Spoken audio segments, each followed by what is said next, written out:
Hola, soy Alejandro Prieto y estoy aplicando CPP de Finanzas y Legalidad de Nancy Hernández en el siglo 24-25. ¡Señor de la noche! Hola, ¿cómo están? Soy Alejandro, como dije anteriormente, y estoy aplicando a VP Finanzas y Legalidad 24-25 en Andes. Y les voy a presentar no solo una, no solo dos, sino tres propuestas fuertes para ustedes, muchachos. La primera es auditoría para dummies. ¿Qué es lo que buscamos con auditoría para dummies? Enfocarnos en condensar información, especificar la información y sugerir la información. ¿Cómo así? Especificar qué documentos y información necesitamos para aplicar o presentar a las auditorías. Especificar cómo debe ser esta información, formatos, que sea legible, cómo debe ser más o menos un ejemplo de eso. Y tercero, cómo o cuándo deben pedirlos. Para facilitar a los VPs una idea más o menos en qué parte del proceso deben pedir las cosas, por si no tienen ni idea de cuándo pedirlo. Ahora dirán, ¿por qué esto? Si hay muchos documentos que tienen esto. Primero, no está condensada la información y no está muy clara. Segundo, no es tan resumida en cierta medida. Por lo cual buscamos condensar esto para ayudar a los VPs a encontrar fácilmente la información, saber bien cómo debe ser la información y para hacer un checklist rápido acerca de qué es lo que necesitan presentar para auditorías. Entonces, gracias a todo eso, buscamos que nosotros los CB Babies tengamos información y sepamos bien cómo presentar las auditorías. Ahora, esto va acompañado de un calendario. ¿Qué vamos a hacer con ese calendario? Poner fechas de ejecución de convenios, IBIs cuando van a entrar, también vamos a hacer auditorías y todos estos DLs los vamos a tratar de marcar en la fecha exacta y también 2 días antes. ¿Para qué? Para supervisar las cosas, mirar si lo que vamos a presentar, lo que vamos a hacer está correcto y supervisarlo y llegar a corregir los errores en estos 2 días para así presentar auditorías correctas y no nos falle ningún proceso, también externo auditorías o auditorías y así poder pasarlos todo bien.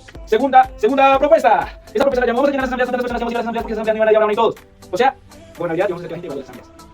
¿Por qué? Tenemos 13 personas que finalizamos el ciclo pasado y es una dice que no es derecho. Éramos 50 miembros. De esos 13, pleno derecho, 7 eran parte de la IBI, 6 personas externas, o que no eran parte de la IBI, éramos los otros pleno derecho. Ahora, ¿qué pasa con esto? Eso no muestra que comité, en verdad, tiene iniciativa, no está interesada en la gobernabilidad, en ser pleno derecho y asistir a las asambleas. Esto también lo vimos en las asambleas en las cuales no asistían muchas personas. ¿Por qué? Estas asambleas son largas, son monótonas, son tediosas, y aunque sí, son cosas que van acorde a eso y no se pueden cambiar mucho, tenemos planes para esto. También, mucha gente no sabe qué es el pleno derecho, no sabe ni siquiera qué son las asambleas, no sabe que existe y no sabe lo que conlleva eso. Por eso, en plan de, vamos a llegar a las asambleas, todas las personas que vienen a las asambleas, planeamos hacer esto. Primero, espacios cortos de educación virtuales para que la gente pueda asistir más, pues, grabarlos primero que todo, y también la gente pueda asistir desde sus lugares de donde estén y cuando toma la educación. Estos son los espacios los queremos hacer cortos porque también mucha gente se ocupa y también al ser cortos es más fácil presentar información. ¿Qué queremos hacer con estos espacios cortos? Educarlos sobre gobernabilidad, legalidad del comité, compendio, un poco de finanzas del comité, también ser pleno derecho, las asambleas, la responsabilidad de eso y qué conlleva eso. Solo vamos a hacer espacios cortos, buscando que sean más o menos uno al mes, 2 al mes máximo, porque también la gente se va a cansar. Simplemente si todas las semanas tenemos un espacio. A menos de que veamos mucha iniciativa, vamos a ampliar esta repetición de los espacios. ¿Por qué esto? Porque la gente al momento sabe por qué hace las cosas en la asamblea, por qué se hacen en la asamblea, cuál es la razón del pleno derecho, por qué es el pleno derecho, la responsabilidad y la importancia que conlleva eso. Vamos a poder motivarlos también por los VPs a incentivarlos a que vayan a las asambleas y se aprendan derecho. Ahora, dirán, ¿por qué mencionas las asambleas aburridas, Alejandro? Bueno, pues quiero solucionar esto teniendo pausas activas, ¿sí? Suena raro, posiblemente lo he intentado y fracasó, pero yo espero no fracasar. En el sentido de que vamos a hacer las pausas activas de una manera 5 minutos máximo, que la gente se relaje, la pasamos bien, nos divirtamos, bailamos, un roll, un chiste, de música, no sé, solo menos ir al baño,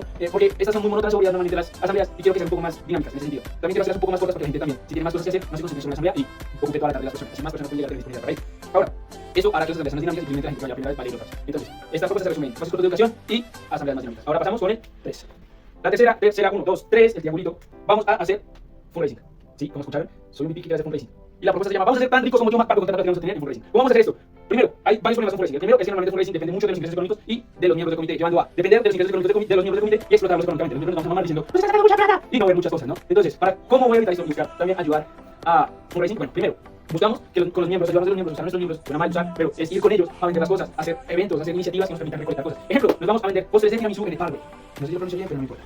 Lo que importa es que vamos a recoger dinero con esto. Entonces, segundo, también quiero hacer eventos. Esto nos ayuda a, puede que parezcan incidentes y también sea algo que la membresía disfrute, vea una parte, un espacio de esparcimiento, unión e integración. También van a pasar bien con los eventos que hagamos. Ejemplo, hacer una fiesta. A todos nos gusta una fiesta, nadie lo puede negar, recogemos dinero con esto. También podemos hacer eventos como, nos vamos a la quebrada de la vieja a subirla con un sándwich y un jugo de naranja porque estamos bien financieros cuando vayamos. Entonces, son cosas así, donde recogemos dinero, sí, y también, si los miembros quieren invertir, van a sentir que invirtieron en algo y no gastaron el dinero, obviamente. Lo van a disfrutar, lo van a experimentar, y también vamos a aprender mucho de ellos. Porque la segunda es la de ir con los miembros a hacer iniciativas que nos permitan recolectar fondos y no hacer dinero directamente de ellos. ¿Por qué esto? También porque nos permite recoger mucho dinero, pero ¿por qué quiero también tener dinero de fundraising? Porque eso nos va a ayudar en ICX a traer el welcome package no directamente en nuestro bolsillo. Segundo, también si llegan a pasar cosas en el comité y hacen un ahorro, si llega a pasar algo, nos sacan directamente la plata de la cuenta del comité o nos sacan mucho dinero de la cuenta del comité y evitar muchos gastos, así como un colchón de emergencias. También con eso podemos invertir más en la membresía. El dinero fácil que podemos manipular en cierta medida, como para invertir en la membresía, stands, invertir en plotters, invertir en publicidad. El dinero más manejable que no tiene que venir directamente de la cuenta del comité. Y también nos permite invertir para generar más dinero.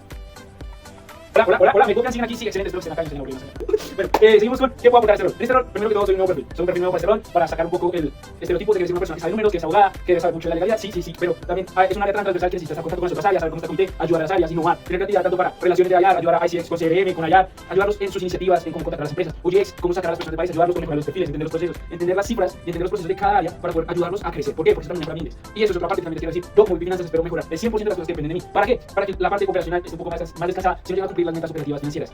Creo que lo he practicado 10 veces.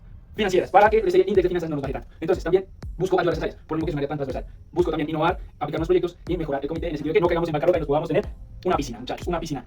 Si votan por mí, montamos una piscina y tendrán quinta y gratis. Estas son mis propuestas y espero que estén felices. Espero pasar, espero que me denle like, suscríbanse. Soy mi primer video estilo youtuber, en verdad no soy youtuber, no sé si dieron cuenta, soy pésimo en esto, pero me alegra aplicar a Isaac Hernández para el siglo 24-25 como VP Finanzas y let's go, Andes, don't stop.